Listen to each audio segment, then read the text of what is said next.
So we shall be studying today the corporate board capital, and we shall be studying it with two perspectives. The one is the agency theory, and the second is the resource dependence theory, but I would explain it to you slowly and gradually. The agency theory is a very important concept. If you look at the old companies, if you look at the corporate history, remember the corporate history, how the companies have evolved over time is a very important discipline, and history is very important in economics, or for that matter, any business studies. History is very important. History repeats itself, even though we never learn from it, but it repeats. If you look at the old companies, we have evolved from the sole proprietorship organization to the modern day multinational corporations. These MNCs were not from the day one. For example, the very well-known company LG, Lucky Star Gold, it used to be a plastic toy making shop owned by one person in South Korea. So all these big companies which we see today, especially those companies which evolved, which have a history, like companies like GM or Volkswagen or BP, which are over 100 years legacy they have. If you look at the history of these companies, they have evolved. There's an evolution of these companies. And the first stage of corporate evolution is called sole proprietorship. The two words in this one phrase, sole mean single, proprietorship, ownership, single ownership organizations. For example, the one person, he has some resources. Okay, fine. Then he buys some inputs.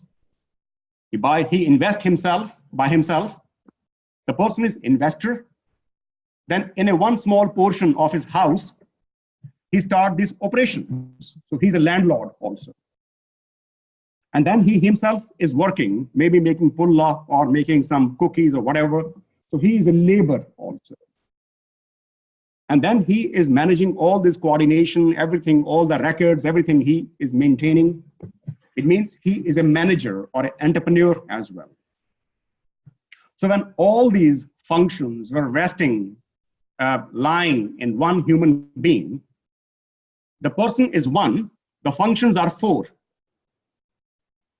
The same person is assuming four different functions: landlord, laborer, capitalist, entrepreneur. If all these things, if it's a one-man show, we call it sole proprietorship. But the problem, as the things change over time, is that when your companies, when your organizations needs to expand or innovate, probably it's almost impossible for one person to provide all the resources.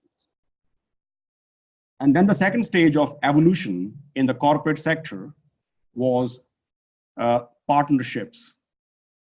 So what we do that, now the two people, they're suffering from the same problem, both having a positive problem, their businesses are expanding. But the problem is that they don't have enough resources in their own capacity. Then they say, hey, let's collaborate. Let's pool our resources. Let's combine our resources and do the business together. That stage is called partnership. You know, there are many examples of partnership. For example, you know, Daimler Chrysler Benz is a fantastic example of partnership. Then the third stage comes when you find that your business is getting even bigger and even complex. Getting bigger is not a problem. Getting complex is a problem. Now your business has expanded so much so that your sales are not restricted within Finland. The inputs, you're not buying from Finland alone. The inputs are coming from China, India, Africa. And then you find that manufacturing in Finland is expensive. Then you have the business plants in Bulgaria, in China, in Vietnam. And then you are exporting those goods to Australia, New Zealand, in South America. And then you find that I can't supervise all the work sitting in Helsinki. And then you have those regional offices. You have an office in Kuala Lumpur, which is taking care of Southeast Asia and Oceania, like Australia, New Zealand. You have an office in Tokyo looking your businesses for the East.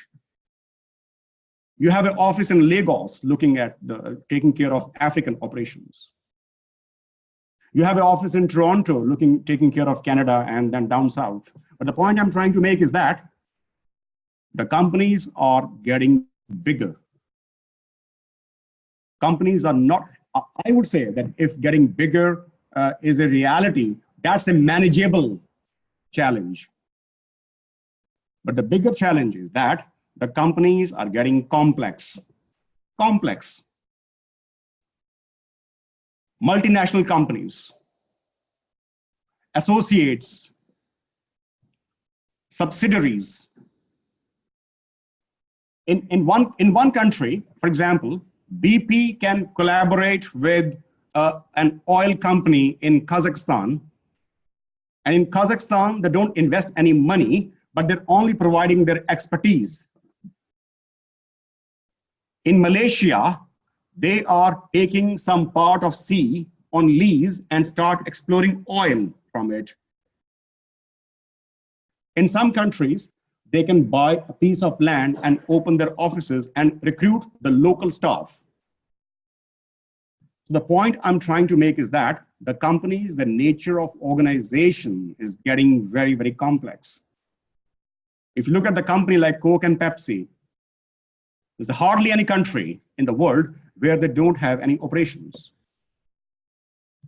They may have hundreds of subsidiaries. And look at that, all those countries, they are making sales in their country, so there are hundreds of currencies involved as well. And then you have to convert them to American dollars. So the problem is that your business can be growing in Malaysia, for example, good job. But the problem is that at the end of the year, when you want to transfer Malaysian ringgit back to America in Atlanta, what happens? The value of ringgit goes down. And guess what happened? You have done great operational performance, but all that success is lost because of the foreign exchange fluctuations. This is a complexity. You have operations in West Asia, and just when you were going to expand your business, there was an army coup in a country. There was some political unrest. All your staff have to leave the country, run for the safety. What happens? This was an unforeseen problem.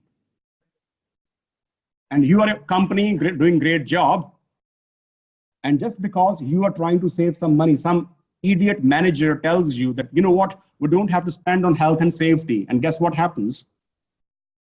The tank of effluents break down and all the rubbish goes to the Gulf of Mexico, and you have to pay 10,000 times penalty more.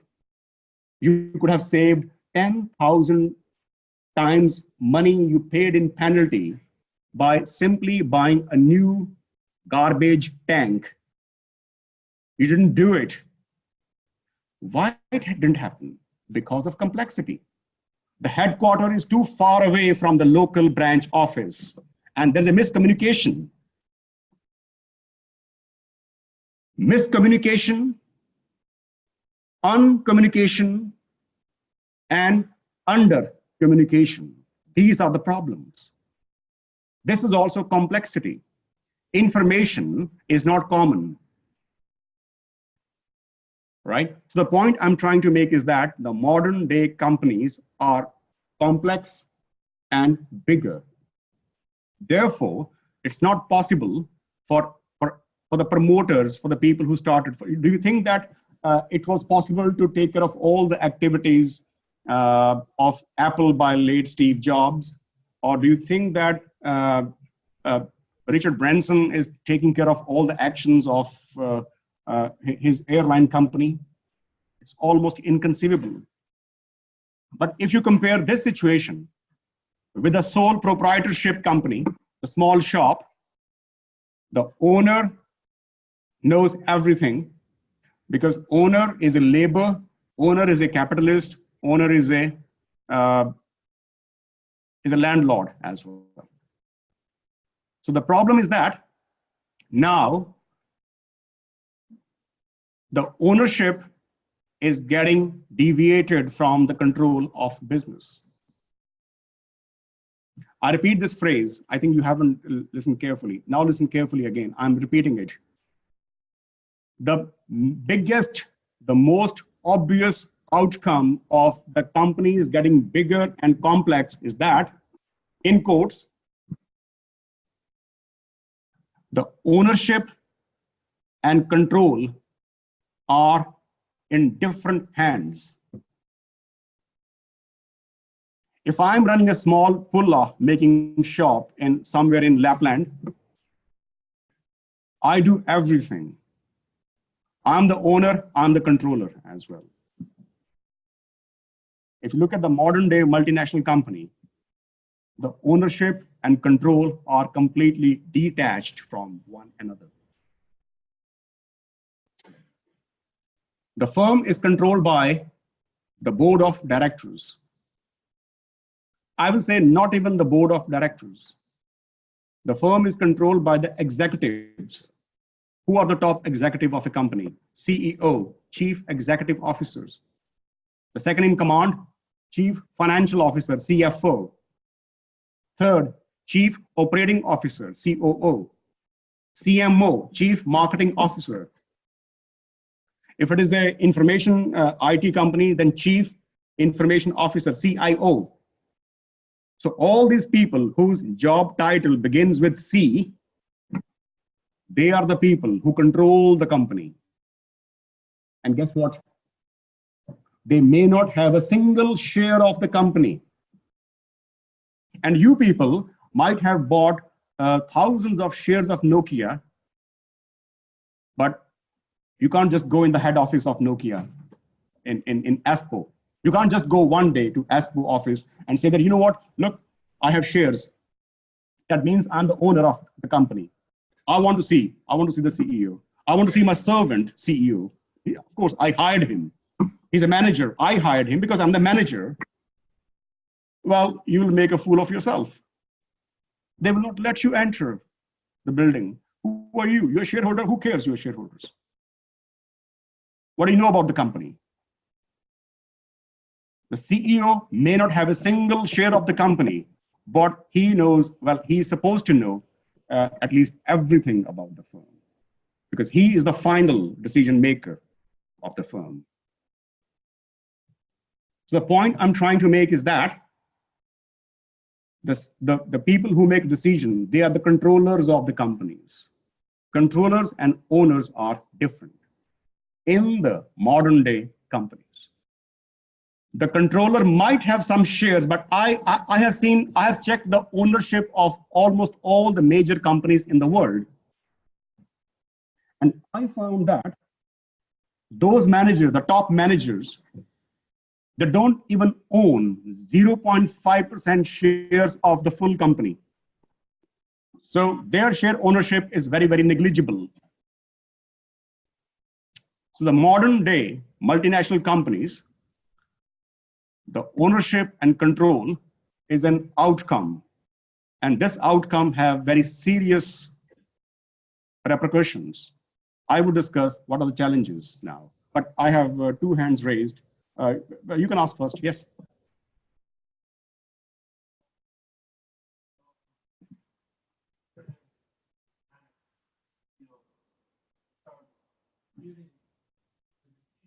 Mhm.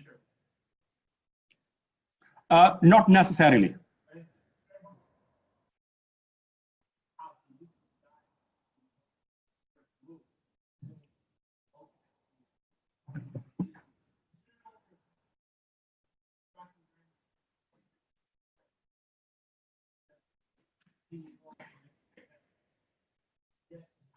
Good point. I get your point. It's a good point. See, the shareholders are, I'm not saying that the shareholders are completely redundant. They are very important. I would explain it that how in some cases they can be very important, in some cases they're less important. But at the end of the day, it is the executive who have the last laugh. Just the way shareholders have a menu of wish list given to the CEO, the CEO can also convince them. I would say that Nokia's CEO, Rajiv, knows more than any shareholder. That's his job. It means that if the shareholders are saying, you know what, we should cut R&D and give us more dividends, he can say, what are you doing? Look at our competition. Our competition is with Samsung, and look at the amount of, look at how many new models they have launched last year, and where do we stand? With a lot of efforts, I'm trying to recover the company from almost bankruptcy, and now you want me to give you more dividends and spend less on R&D? And then the shareholders can be convinced, oh yes, I think he's a wise man. So it's a mutual discussion. But it's not that. See what? We have to understand one more concept, the difference between a manager and entrepreneur. The CEO is an entrepreneur, not a manager. You can twist the ear of your manager and tell him to do what you want. But if he's an entrepreneur, he will not listen to your everything. He can counter you. Huh? Okay, fire. All right, if he fails, yeah. But if he's making good decision, if he's making a good decision and he's penalized for this good firm's beneficial decision, then see the stock price of Nokia next day. All right. So this is a mutual. It's not completely. It's not a complete prerogative of shareholders that they can do whatever they wish. Now things are split. The shareholders are important. Nobody's saying that they are not important. But then we have another set of people who are controller, who see the company's operations 9 to 5, rather 24/7. Whereas the shareholders attend only one meeting in a year, if they attend. You get my point? Yeah. So people who are seeing the operations of the firm 24/7, they may not have a single share of the company. So that is a big hallmark that in the modern day company, it's like saying that, hey, I give you my money, please take care of it, manage it. The only thing I'm concerned is that my money should not be wasted. But how you multiply my money, how you grow my money should be your job, because that's why I hired you. Seeing your professional prowess, seeing your skills, I hired you. If I'm interfering you, giving you dictations, not only I make your life stifled, suffocated, but then I should ask myself, hey, if I'm interfering so much, then I could have done this thing by myself. But the fact that I hired you, the fact that you are Harvard educated and you are getting double-digit millions of dollars a year as a compensation, as a reward, then I think you should take the lead. And you may not have a single share of the company. So I purely hired you based on your skills, your qualities. Make sense? Yeah, but this is a very good point. Thanks for bringing it. Yeah. Yes, sir.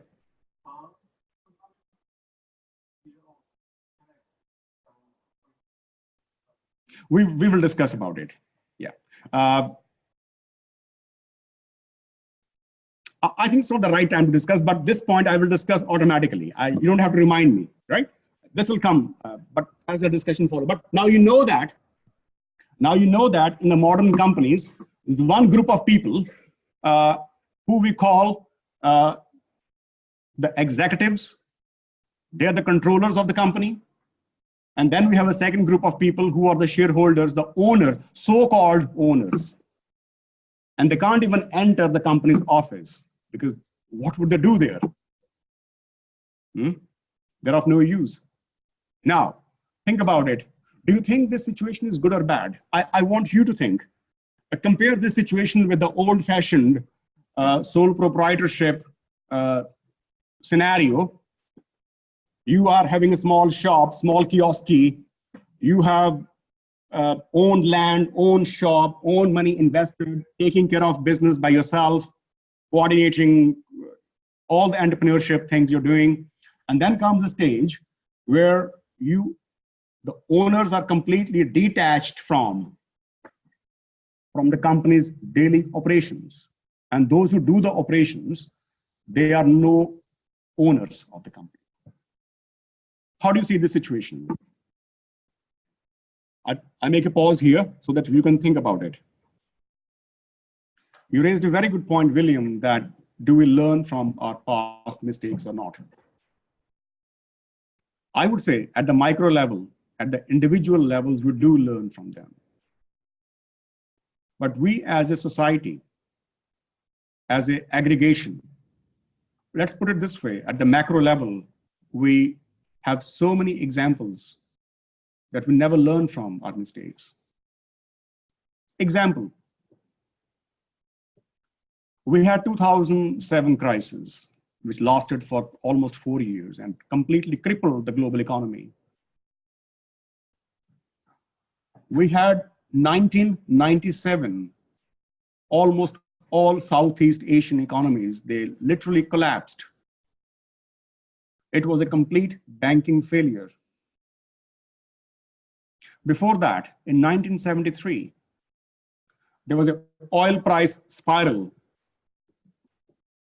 And several countries, the price of oil, I would say, increased 5 times just in a few days' time.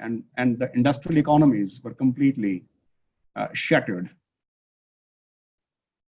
We had global recessions of late 20s and early 30s. And one day I was reading a few literature. I don't read much books, but I read articles by different people so that I can have different opinions. And also I don't have to read 500 pages. So instead of one book of 500 pages, I would read 10 articles of 50 pages each. And I, after reading those articles, came to a kind of conclusion that in 2007 crisis, before this happened, we made the same mistakes, absolutely same mistakes that we did in 1927. Mirror image, the same mistakes we did. Then my question to myself is that, do we have a right to claim that we have become wiser over time? We didn't learn from our mistake. Complete same. And even in between the crises, the crisis which I mentioned in between, even then we did some kind of similar mistakes that we committed. So yes, sometimes at the micro level, we do learn from our mistake, but as a society, we have a short memory. Humans are very quick to react, but humans have very short memory. And when something happens, they feel that the hell has broken loose. We have to do something right now. But then something else happens after a few days, and then the one happened before is forgotten conveniently.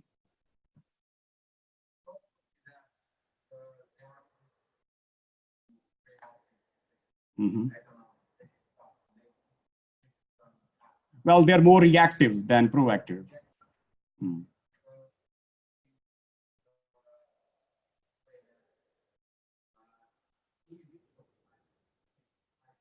Mm-hmm.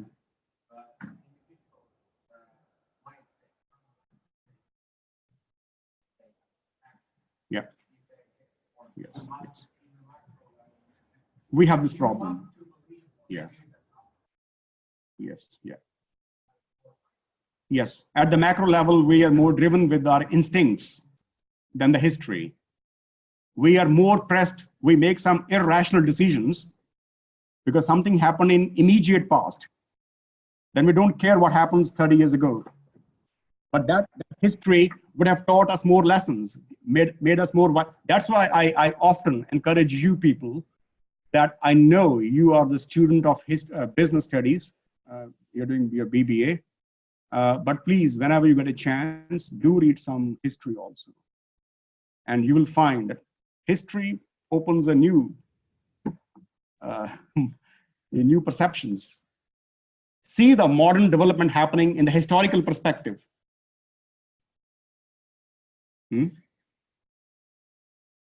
See the modern developments in the historical perspective. You will see so many things similar happened in the past, in the recent past. Yeah, but it's an important thing. We don't learn from it, to be honest. Not at the macro level. Yeah. Yes, any other comment about the point? Remember, our original point is not that history repeats itself. Our original discussion point is that what are the challenges if the ownership and control are separated of company, which is true in the modern company. I'll show you right now, just after a few minutes, I think. Alan, you had a point, I think.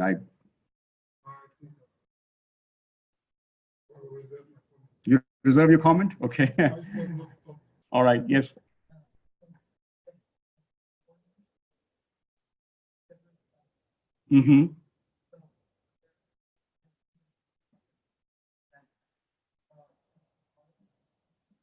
Yes.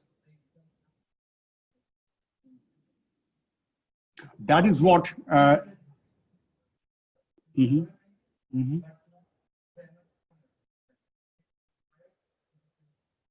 Yeah, that's true. That's true. Yeah, it can happen. Yeah. Yes.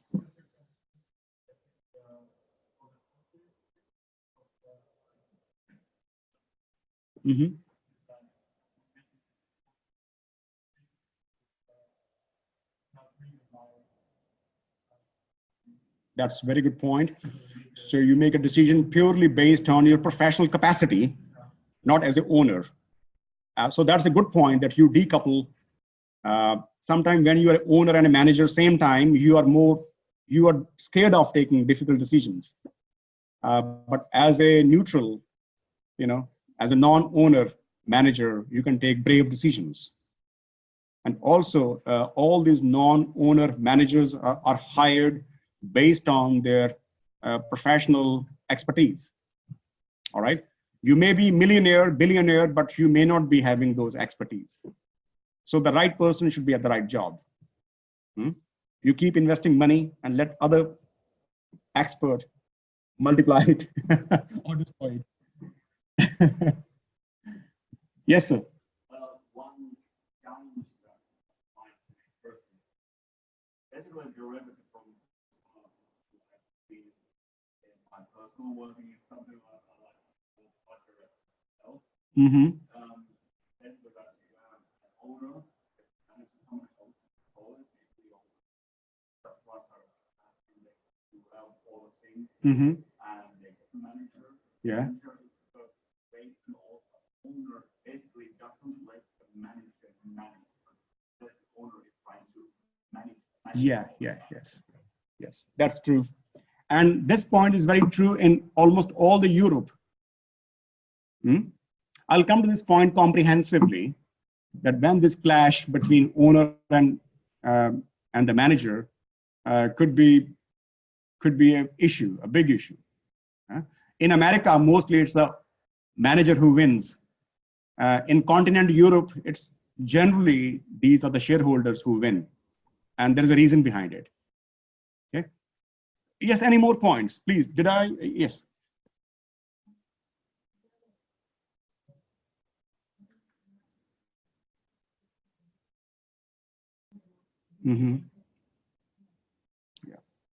Very good point. Sometimes you use a very appropriate phrase that you copy paste strategy, whereas one size doesn't fit all.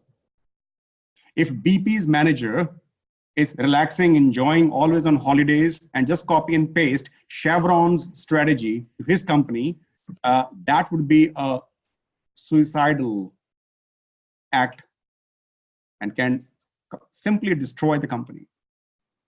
Because the setting, the environment, you know, the whole mindset, the company also have a mindset. You have a vision, you have a mission. Those may not be matching together. If you look at the vision of Coke and Pepsi, they are almost in the same business, not almost, same business basically, completely different. These two companies have two different philosophies. So if the Pepsi's CEO is just copying and pasting Coke's strategy, it won't work. You know, it's like a culture.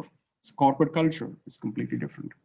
And the culture doesn't mean that you have to be, it's not a country-wise culture. It's not the American company's culture or Finnish company's culture. Each company has its own culture. Nokia's culture may not be the same as Kone's culture.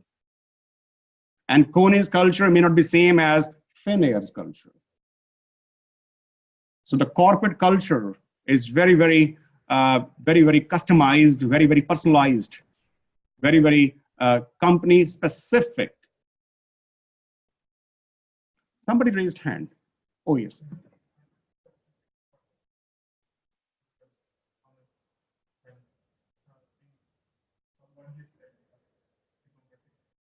Mm-hmm.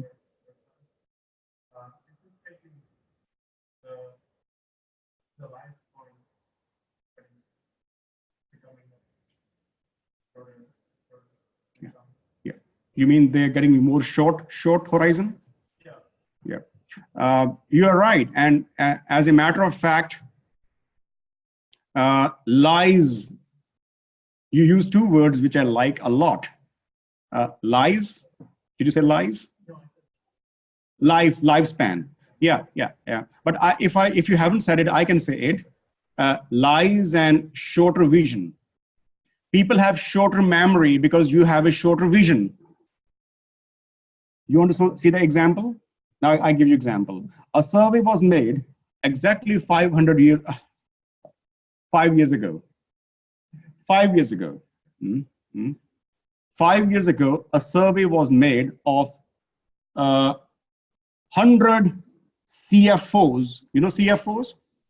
The chief financial officers of top 100 companies in the Fortune list. So out of Fortune 500, the biggest 100 companies, their CFO were interviewed by somebody sitting next to them, recorded interview. And among different questions, one question was, listen very carefully, Mr. or Mrs. or Miss CFO, I want to ask you a question. I want to see a scenario in front of you. I want to put a scenario in front of you. If you have a choice to show less profits for the next quarter, you know, the company has a quarterly report, 3 months, 3 months, 3 months. If you have a choice between showing less profits in the next quarter, but showing long-term growth in 10 years' time, which would you prefer? If you haven't understood the question, let me substantiate it. That would you like to show more profits in the next 3 months? But as against, it could be possible that in the next 3 months, 6 months, 9 months, you show less profits because you invested this money in R&D. R&D matures in 5 years, 10 years, the company's value go up. So the basic question was that, do you want companies more value now or in the future? Do you want the company's value increase right now, or you want the company's value to go up in the future? You may have losses now, no problem, but in the long term, do you want to see the company's value very high? And guess what? 80% of CFO said that no, We want the value of the company go right now. It means basically they are saying that we don't care about the company's value in the long term because we are so competitive. The fight is so neck to neck. If I compromise my profits for the next 3 months, my shareholders would be very angry. They would sell BP's share and buy Shell's share. So we are forced by competition to become more short-termist, more narrow-minded. And in the process, we don't care about the company's long-term success. I would say this is a criminal statement. If the people who are at the helm of affairs are not concerned about the company's long-term sustainable growth, then who will be? And who are these people? They come from world's top business schools. And I'm not talking about any pulla or pastry or a cookie making small shop. I'm talking about the CFO of world's top 100 multinational companies. They are saying, 80% of them, that we don't care about the law. If there is a choice, if our short-term profits are going down in the hope of long-term growth, we don't care about it. We always go for the short-term profits because we have to deliver goods to our shareholders. We have to make our shareholders happier. That comes your point, that somehow it's good that they are separated, but still they have to please the masters. Still they have to please, make the masters happy. Do you get my point? So the humans are short-termist. We want to become the long-term oriented, but unfortunately, because of our own intuitions and because of our external pressures, like in this case, the pressure of the shareholders, that, hey, don't go for the long-term R&D project, make short-term profits. Only then I stay with you. Otherwise, I would leave the company. This is a threat. This is blackmailing. This is a daylight blackmailing. When you are forcing the CEO to take the suboptimal decision because you challenge him. All right, there were some quick reactions on this side. Yes.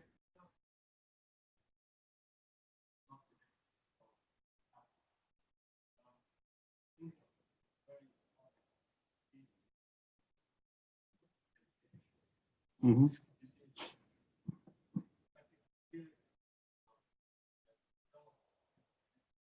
Mm.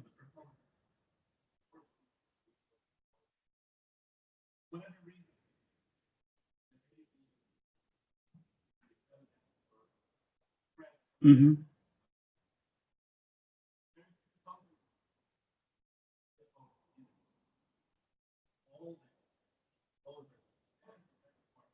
Mm.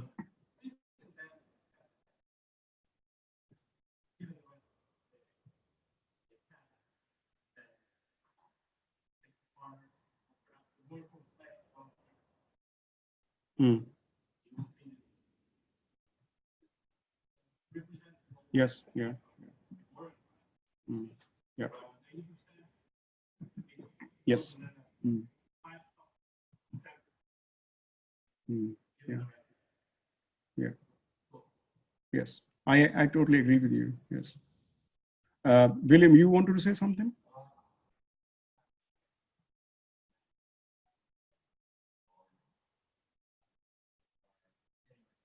Short-term history. Mm. Mm. Mm-hmm. Mm. Mm. Mm. Yeah. Yes. Yeah. It reminds me of something. If a company's leader is saying, because they're the leaders, yeah, they're supposed to be leaders. If a corporate leader is saying that I don't care about the company's long-term growth, it's like a prime minister of a country is saying that, hey, I only care about the country as long as I'm in the power.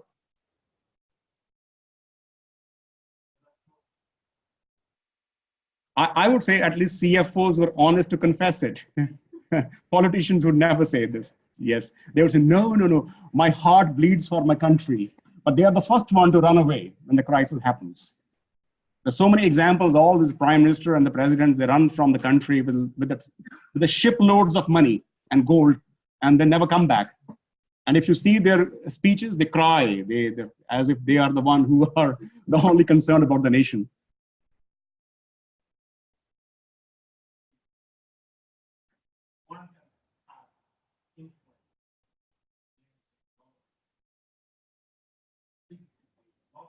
Mm. Mm. Yeah, yeah. Mm, yeah. One more point and then we carry on. Alan? For example, a company prioritize immediate profits and ignores the long-term well-being of the company. Yeah. Are there no laws to regulate such activities? Because we're speaking of people's pensions, Mm-hmm. say in case the company Mm-hmm. immediate Mm-hmm. profits. Are there no laws to regulate if you were to consider people's pensions, workers and Very good point. Very good point. Alan asked me something which I would make more generalized. Yeah, he asked me in the context of pension. I try to elaborate your question, and I want to ask you people. Imagine I'm a shareholder of a company, right? And I find that, hey, I have lost wealth because of the short-termist decision of the CEO. Do I have any redress? Redress means, can I go and knock somebody's house and say, hey, please, somebody come and help me. This guy has cheated me. Do I have any redress? Redress means, do I have any legal or any social security or safety against this wrongdoing of the company's leader? Can I go somewhere and complain and ask for the compensation? Can I or can I not? Can I? I cannot. I cannot, unfortunately. Very good point. See what? Yeah, good point. When you are a CEO, the one set of actions is perfectly permissible under law, but you can still choose some inefficient action and put the companies in jeopardy. Then nobody can ask you to compensate. However, if you make some violation of law, if you break the rule, then yes, as a shareholder, I can complain against the CEO and get the compensation. But if it's a business as usual, and during the business as usual, the company has made loss, then I have no redress.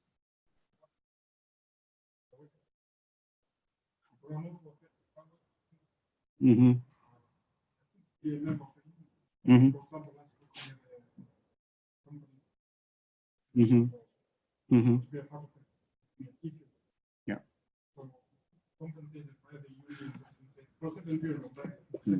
Yeah. You know, Alan, I can talk for hours asking that, yes, these people are very protected, the state give them a lot of security and blah, blah, blah.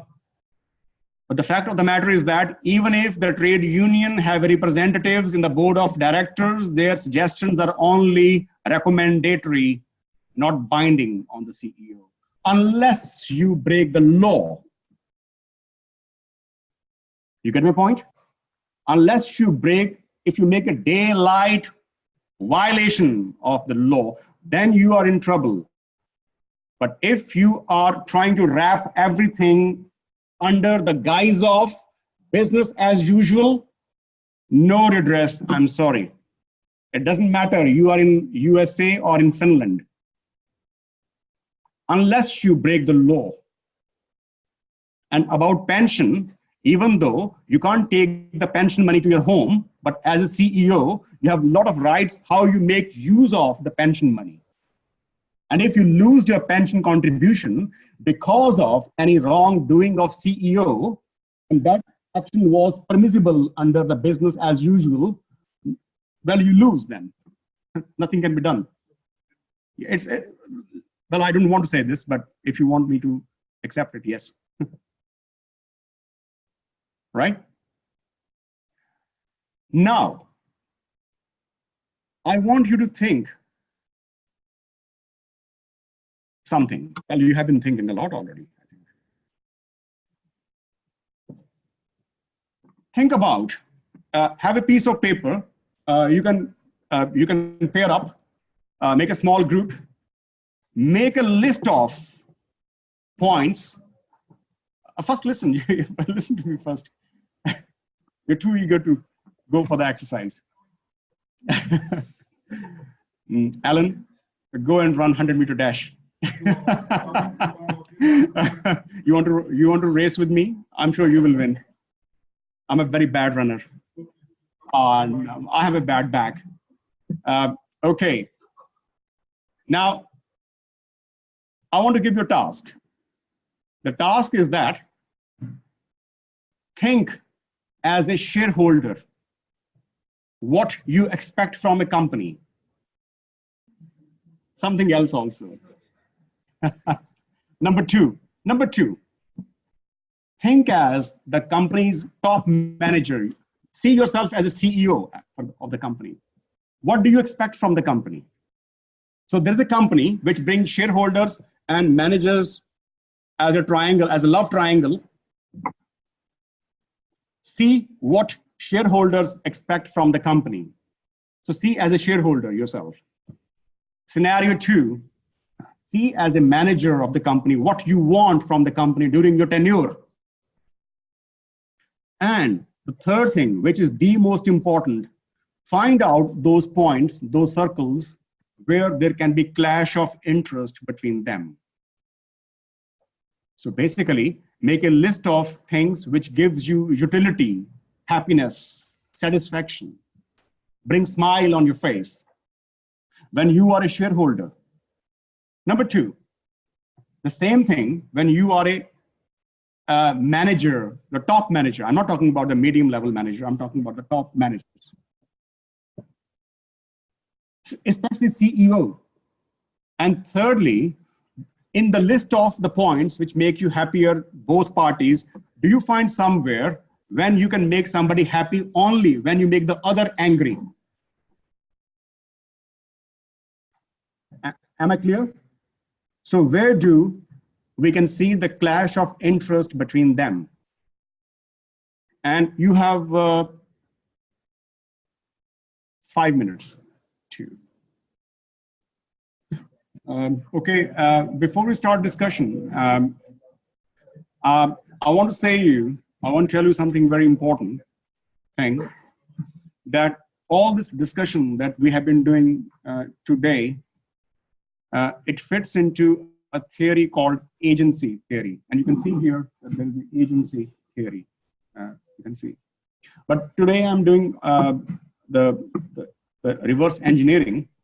I'm telling you the description first, but the theory later. Normally I teach theory first and then we have a discussion, but today I'm doing opposite.